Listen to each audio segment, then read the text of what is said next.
everybody. Welcome to Life Stories Podcast, People Helping People. I'm Shara Goswick, your host. My guest today is Michelle DeKeyser.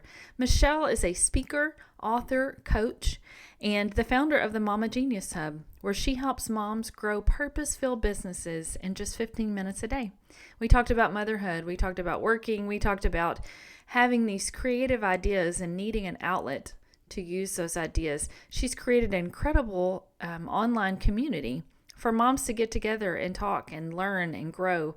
I think what she's doing is important because I told her in the beginning, I think one of the most important groups of people to encourage and listen to and work with and help are moms. It's my favorite group of people to work with.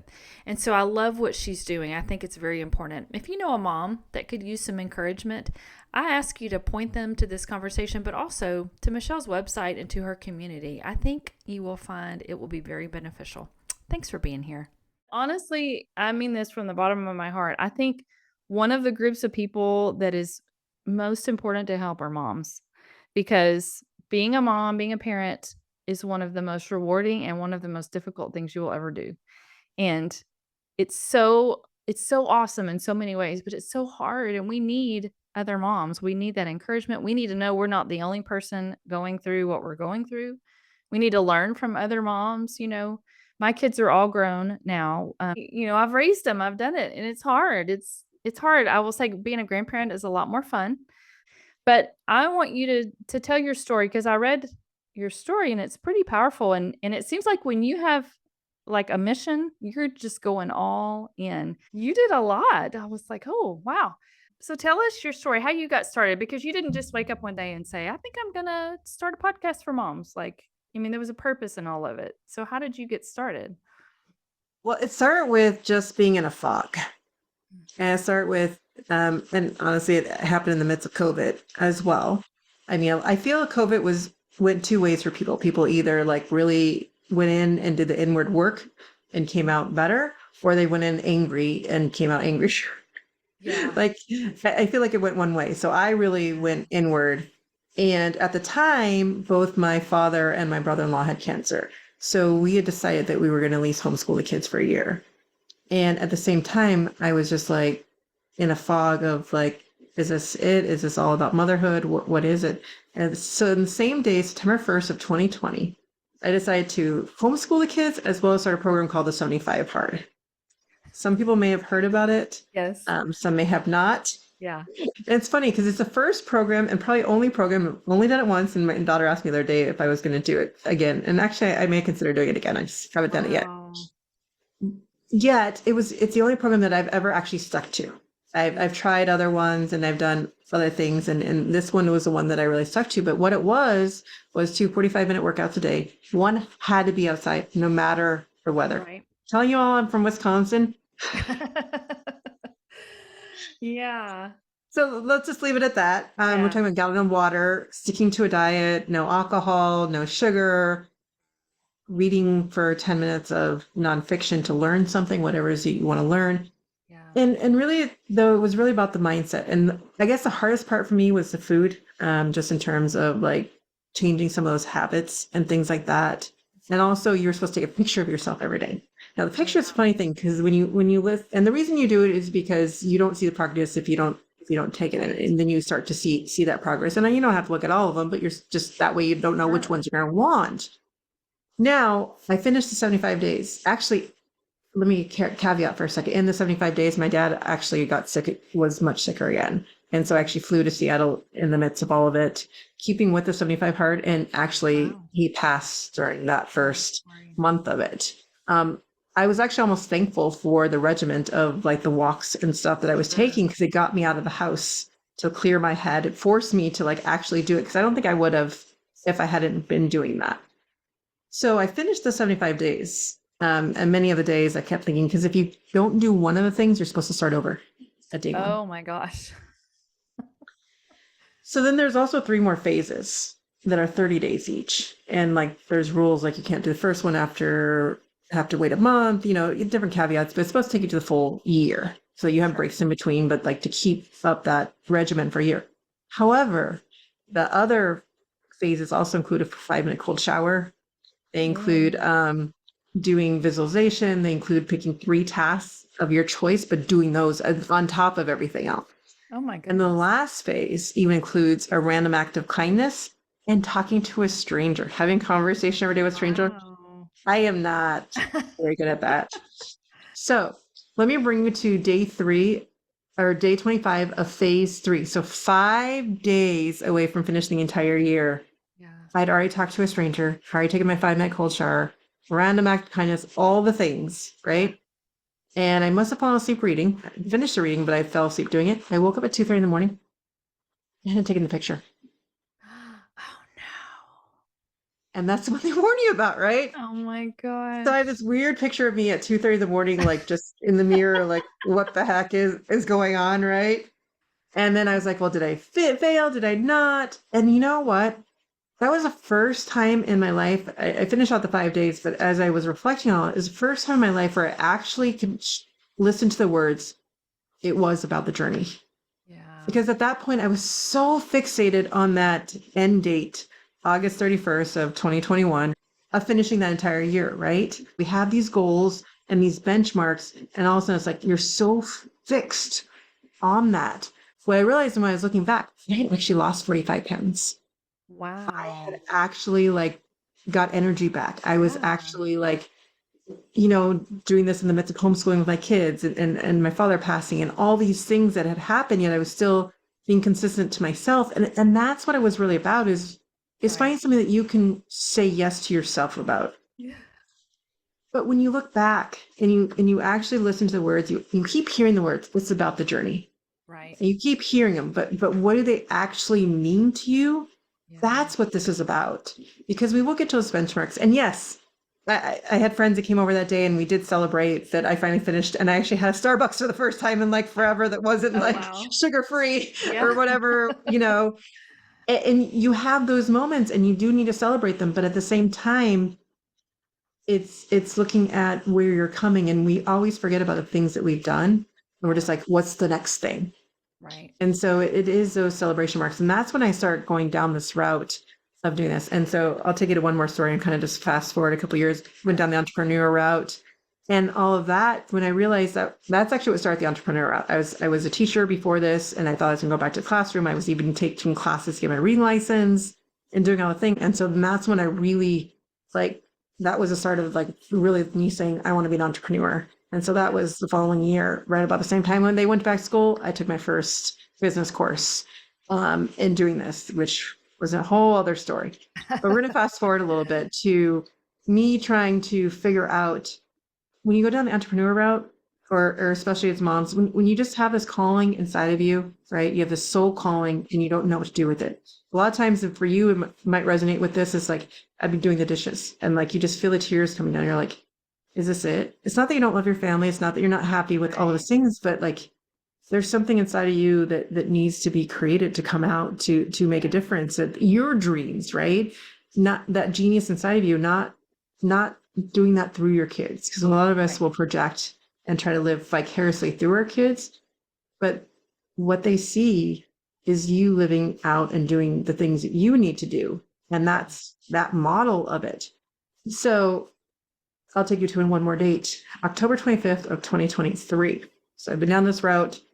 And for the last year, I had started a blog. I'd been doing it on one site. I was like, it's not getting traction. I'm going to hire an SEO person, someone who can teach me how to do it, who has a great blog. One-on-one coaching, did all that. And went through his whole program. And I could not write a blog to save my life. Not that I don't like writing, but like to do the format and the things. Literally what I was doing was I was taking a recorded interview, taking the transcripts, trying to run it through ChatGPT with this format. And oh my God, I was like going to pull my hair out. So, how we overcomplicate everything when we're Yes. trying to get something done. Oh, I don't know anyone else in entrepreneur which tries to overcomplicate it. Simple really is key, right? If Right. it's simple or not fun anymore, you know you've Sure. gone down some huge rabbit hole. So I'm down this huge rabbit hole, like way down at the bottom. And I'm like, well, all I need to do is give myself a deadline. That'll work. So I set that deadline of November 12th, 2023. And so I'm on this phone call. I didn't talk to that coach in a while. I'm like, oh, I just need a couple questions answered. it'll be fine. Once I get these questions answered for him, I'll be able to get these done. And I'm going to have this blog launch that I just planned. And when you're having that conversation with someone, a coach or whoever it is, and you're like, yeah, that wasn't the answer I needed, or I'm not getting any information. That, and you just have this realization, like you had to, like, it either has to come from you or it's not going to happen. And I'm sitting there in the midst of this. It's 5:30 a.m. on my birthday, and tears, I'm holding back the tears. And then we finally got the call, and the floodgates just open. And I'm like, what am I going to do now? I've told my husband this is what I'm going to do. Again, thinking back, will we stop the homeschooling? I'm going down this business route, entrepreneur. What am I going to do now? And I'm just sitting there like tears. And then all of a sudden, it's like, I don't know if I heard a voice or what. It's just like, what about a podcast? And what I kind of have come to realize in hindsight now, it was really about thinking that no one wanted to hear my voice. Right. And so I kept squashing that, even though the interviews were there. Like, it wasn't that I wasn't having these interviews, but so in 2.5 weeks, I learned what an RSS feed was. I learned where to publish it, how to get it out there. And so on November 12th, I launched 4 episodes of the podcast. Cool. And then we kept launching it through the week. And he kept telling me 3 months, 50 blogs. What I really suddenly looked around, 4 months later, I had 50 blogs posted, 50 podcasts. Wow. That's awesome. I don't know if that was your question or a long story to answer. No, I wanted to know how you got started. And I scrolled through your your podcast episodes, and you talk about very important things. I was like, yep, I've dealt with that. Yep, I dealt with that. I mean, they're all very important. Like I said, this is one of the most important groups of people you are helping. And I love it. I love what you're doing with that. So you have your podcast. You also have an online community for women, Connecting Mamas. What is that about? So Connecting Mamas is like the overarching brain. And actually, if you can see that clock in the background, my son actually made that for me. It's made out of plastic, and he made it in his engineering class. So I have to show that. Awesome. But the point of that was that the community is actually called the Mama Genius Hub. So it's really about being the one-stop shops for all mamas to live in their genius and then inspire their kids to do the same. Now, it focuses mostly right now more moms who have a message that they want to get out there. So the mom entrepreneurs, because for me, it was really about, okay, I have this inside of me. I have this purpose I want to get out in the world, but how and what and why? And like, oh my God, can I actually do this? And I realized when we come together as women, when we are seen, heard, and witnessed by other people, and when we get rid of them, we see how much we have in common. Mm-hmm. However, what I'd also learned was, as I'm going down this entrepreneur route, people around me, other moms, I will admit, other moms are just like, why are you doing this? Don't you have enough on your plate? Like, I'm content with who I am. Well, I wasn't. And so then I was looking for other moms who were in that same boat. Right. Because like, it wasn't necessarily about wanting to do more, but it was about expressing more and being more and more and learning how to be. Because when you learn, like literally just sitting in the morning having a cup of coffee versus like, I gotta do all these things. Yeah. The ideas flow. Right. Except when we're in that state of hiding behind the busyness of all the to-dos and all the things, we lose sight of that. And so we think we have no time. And that's true. Because then we have no time because we're masking behind the busyness of the to-dos. So I wanted to create a space that allowed for that entry point of learning how not to hide behind the busyness. Right. And so everything is in 15-minute chunks, because you say 15, like, yeah, kids might sit down for 15 minutes. It's usually about the time, especially with little ones, or like sitting around, like talking. You usually get 15 minutes till the fight, till you start hearing the fighting or something going off. And so then it becomes a no excuse zone, because it's like 15 minutes a day. Like that's why at first my podcast used to be 30 to 40 minutes. It's now 17 minutes max. I try to keep it at 15, but it really is about, and it's more about the process of it to realize how much can we get done in that time. So all the mini courses are in that structure. We still do Circle 1 hour and the Monday things are at like an hour block. But again, it's still, once you get to that point where you realize you do have some space and time for the things that are important to you, and you learn to say no a little bit to the other things. I love that. I think it's awesome. What kind of responses do you get from women, or what kind of women that have really loved this community, loved being part of this, loved learning, what kind of things have you heard, stories have you heard from them? The biggest thing is the clarity Yeah, because information is not a problem. Like, right. I am not going to lie, you can learn how to do a podcast for free from anywhere. You Sure. can learn how to do any of these tips. Like, you can learn how to grow your business for free. The problem is synthesizing through the tons of information out there. Yeah. And if you go into a class or a course or someone who that's this process, that's this way of doing it, what I want to do is create like almost like the buffet of like, come test out some of these processes. Yeah. Then when you feel like, oh, that's going to bring out my genius more. That's something I actually enjoy doing. That's something fun, which Yeah. I'm still struggling in the fun part. I take everything and I make it so serious and it tense up. So I'm still working on that part too. But when I know when it is, like coming here and having a conversation with you, I knew like when you can say it's a piece of cake and yet it's still, you can call it technically work, right? Right. That's what we're looking for. Yeah. And the thing is, and yes, there's so many great influencers out there and their processes have worked for them. But Right. usually what I've found is from, you say you get a blueprint from someone, about 3 or 4 to half of those will actually work for you. Right. And so it's synthesizing that and figuring out, like for me, it was blog versus podcast. I've tried for over a year to do a blog and Yeah. that wasn't happening. As soon as I did a podcast, 4 months later, I had 50 published. And so Right. it's more weeding out the noise and then experimenting and then Right. unlocking all those layers all those limiting beliefs, all those layers that have been put upon you by the Yeah. times you try to show who you are and someone squashed that, or a teacher said something, or a Right. parent said something, or a girl or a mean girl, or someone said something that squashed who you were.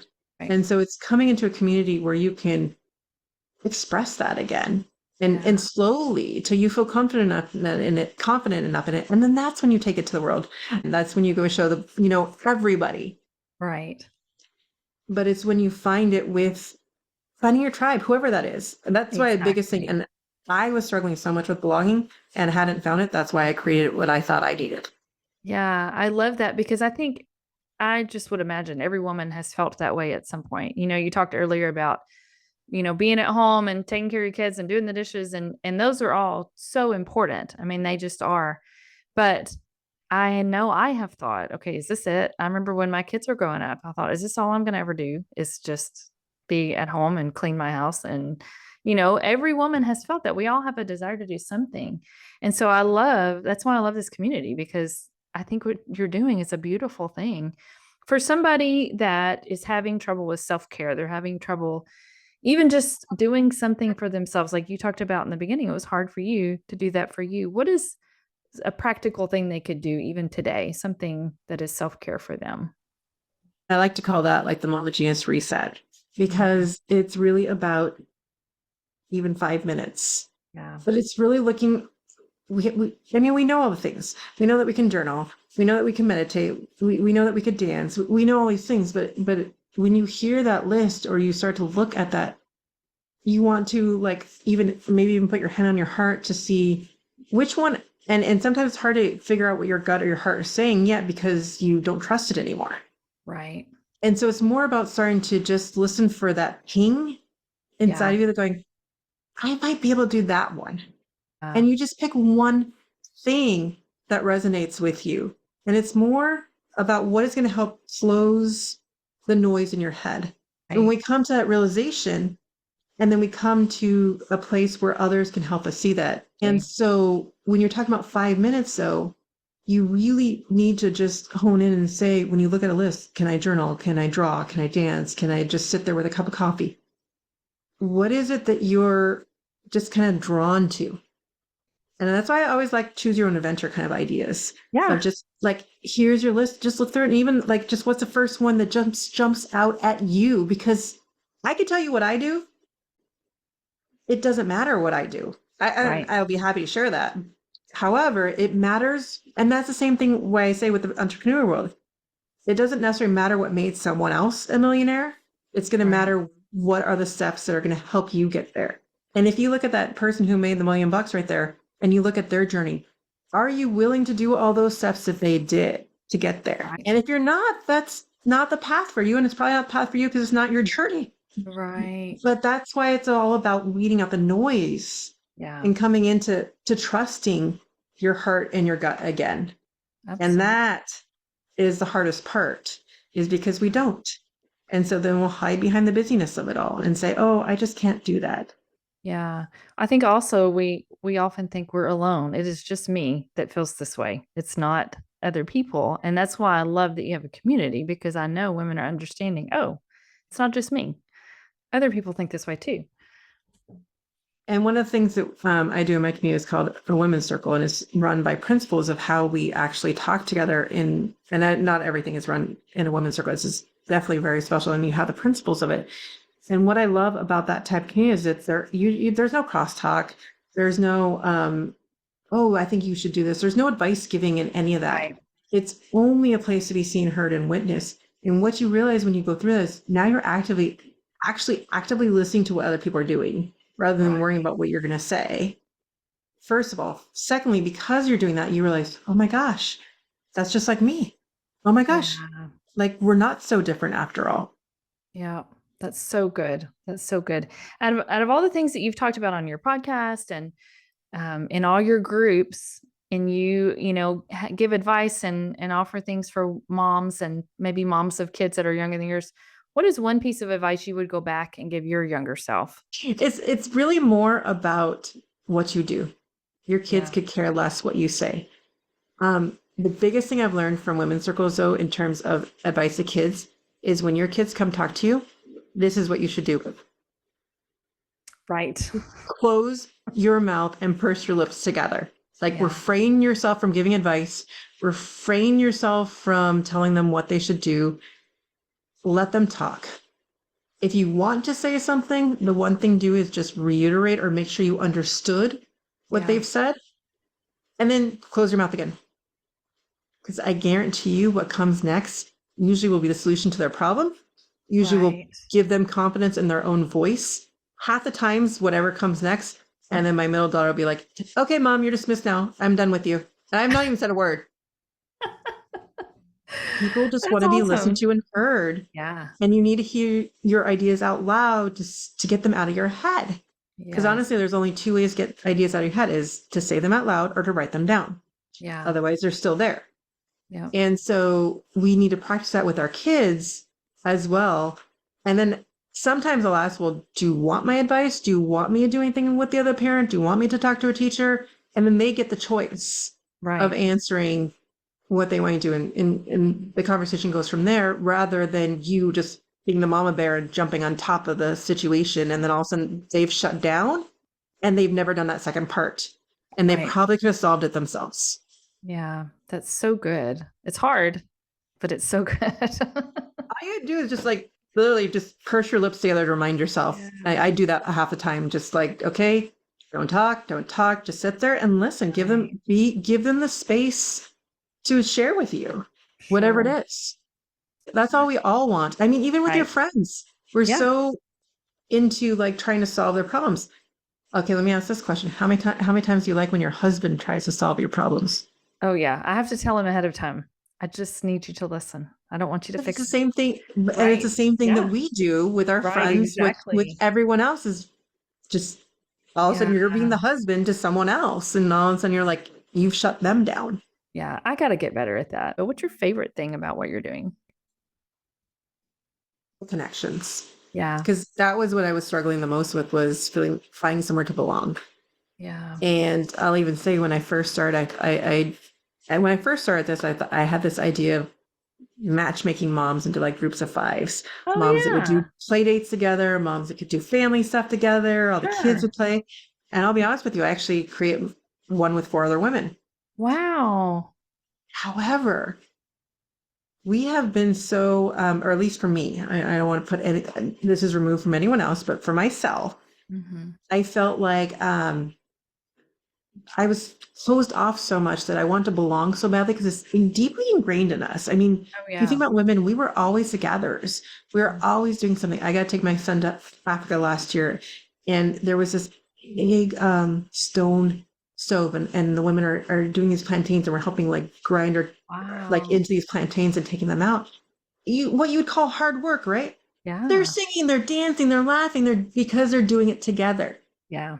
I feel like we've taken that away from ourselves in the first world at times. We're in our little boxes of our houses, we're in little cars, and like all of a sudden, like closing ourselves off to that community, to that connection, and wanting to make sure we keep to ourselves and not overstep with someone else.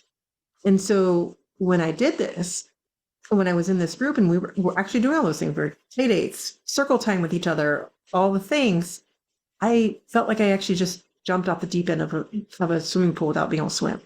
Oh, And so I got lost in, I don't know if anyone else has ever felt this way, in a group chat of feeling, comparing to how my responses were perceived to other people's responses and making those comparison loops through all of it. And so I had the anxiety level on me, like my body was just telling me, like all this anxiety kept bubbling up and I couldn't sleep. I like just different things would just set me off. And I would like archive the text at times. And then I'd like, no, I have to know what they say. Or like, and then when we're even in person, like I was just completely shut down. Like I wasn't even participating. So I was like, I knew I need to remove myself from that group. And that was an ugly removal. There was something I need to do because I need to learn how to take some of the layers off first and who is my tribe. right. And so that's almost one of the other reasons why I went strictly virtual for to get started in this, because I feel like a lot of us need, and going into a place where we know that women are already on the same path as us. And I wasn't necessarily finding that right around me in person, or maybe it's because I wasn't looking for it. I start looking online and I start to see it more. And then I was amazed how much connection we could have. And I've met actually a lot of the people who have been in the community. I met them in person now. And it's like we've known each other all our lives, and it has transposed to in person as well when we've seen each other. In fact, I just stayed at one of the hub members' house a couple weekends ago when I was in California, and it was a whole last minute thing, and it was just like perfect. And then one from Nevada drove in for the weekend then too. Wow. Last minute, we're like on the phone at noon. We're like, well, if you're here by 4, you can join us. And she's like, okay, I'm in the car. Oh my goodness. That's awesome. So it really was about being in the same community of someone who's doing the same thing though. So again, like I said, and with moms, I have found a couple things there are some groups where you come to the table and all you hear is you go around and you hear complaint after complaint. And then I didn't necessarily at the moment have anything to complain, but then looking back in hindsight, I can see my brain finding a complaint just to belong. Yeah. And I didn't want to be part of that. It didn't feel right to me. It's fine if it works for other people, but I want to see more of the positive in people and be able to accentuate that. So my whole thing is, how do we make more connection? And we actually make more connection by accentuating the positive. Like, for instance, if you see a stranger and you really like their dress, I'll be at the fair and like, oh, you have the most beautiful dress. And all of a sudden you're just like, the smile that just comes on her face. And it's just a 1-minute exchange. You'll never see the person again, but your energy has just changed between the two of you and you've uplifted from one comment. Right. And so those are the types of things I want to be part of versus the other ones. And so I wasn't seeing that, so I created it. Well, I'm glad you did. I think it's wonderful. I had a counselor tell me once, we were all created for connection. We all want that. We all yearn for that. And so I do think it's very important. Is there anything I haven't asked you about that you want to tell me about? Honestly, I mean, it really is coming down to finding your tribe, that what's right for you, and to really bring that in and to look for that. And it is a trial and error. And it is. And I think it's okay when you think you're expected to have this tribe and it doesn't work and you doesn't fit. It's okay. It's okay. You know what I mean? You got to find the people, like you said, that are right for you. I think it really is about looking for that and to see to actually look, what am I looking for? And especially if you're a mom out there and you do have that calling to do something more. And whether it's, coming to join me, I was so used to being the people pleaser and doing what I thought others wanted. And so then I don't know if those of you feel like resentful then. Right. And that really eats away at you. It does. And then what's the point then? Yeah. And so it really is about learning to say yes and no to what suits you and really Right. coming into listen to that gut and your heart. And I will tell you what comes up all the time when you start to do that: imposter syndrome. Yeah. Yeah. And trying to come out of that, Yeah. and know that your message is important. And I love how people love to compare their valley to someone else's peak. I've Yeah. definitely never been guilty of that Oh, no, not ever. at all. Never. But you look at someone who may, like, it's just, for instance, talking about visibility, someone who has 10 million followers, right? You're comparing your 100 to their 10 million when, whatever they did to get there. And it really is looking at that journey to where you're starting. The key really is what is that soul message inside of you that Right. needs to come out, whether it's writing a book, whether it's a blog, a podcast, creating the next product, whatever, even just having a charity, or not even, but having a charity, Right. or creating something for your kids' school, whatever Yeah. it is inside of you that you feel needs to come out to help make this a better world. Yeah. That's what I want to call women for to do. You start just by being your authentic self, letting that light shine, and then you get the ripple effect. It's really about just creating that ripple effect in this Yeah. world. And the more of us that step into that calling, Yeah. and that's what I just want to call the women out there that have done the dishes or whatever household chore. Right. I think you said something earlier about like the cleaning. I'm like, oh my gosh, I never did the cleaning part. And so the shame, the guilt comes on from not Mhm. doing those things. Like if you're a stay-at-home mom or a mom, and like all the shame that comes in from that. Yeah. I though want to release all that and give you permission to go after the calling, because the calling of whatever is in your soul is what's going to make a difference to this world. And Absolutely. take that Absolutely. 5 minutes to, like I said, as we were talking before, just take that list of all the self-care things you could do. Take Yeah. that long list, but you're only allowed to select one Yeah. that really leans into you. And that's how you start the process. Right. It makes a difference. It really does. Well, this has been wonderful, Michelle. I'm so glad I got to talk to you today. Well, me too. This Well, has thank you been for great. having me on. It's been a pleasure. Absolutely. We'll Right, see you talk to you soon. later. Okay. All right. Bye-bye. Bye.